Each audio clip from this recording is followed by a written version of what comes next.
Good morning. Just read Amos chapter 5. Kind of a lengthy chapter, but it was all about disconnectedness that Israel had with God.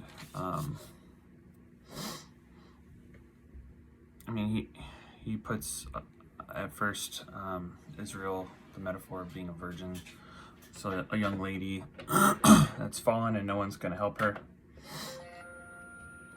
And he tells them, hey, you seek me out, but don't seek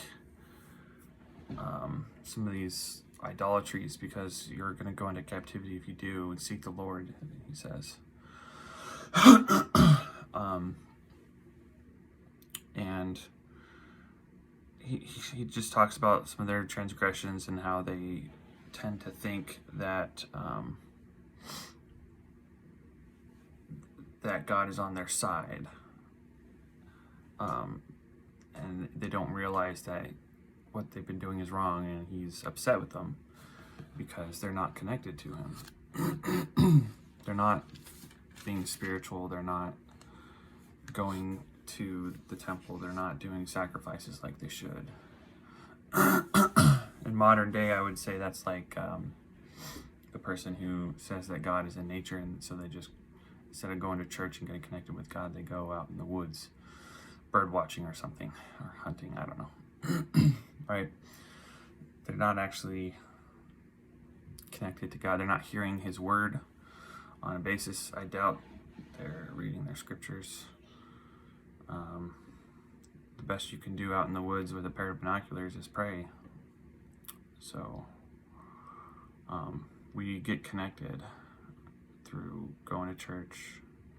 Even our tithes should be connected. It shouldn't just be, here's my money, put it in the box, that's it. There should be some reverence, some gratitude felt. There should be some asking God, like, hey God, how much money should I give? What, move my heart in some way. And they're completely disconnected in here. He talks about their offerings and their songs, and he doesn't want them, and he's just going to let judgment run down. He says, but let judgment run down as waters, and righteousness as a mighty stream. And I don't think they want the judgment that he's about to bring to them. So, yeah, I think people today can get very disconnected, and when the judgment comes, they don't understand why, because they weren't connected, they weren't listening.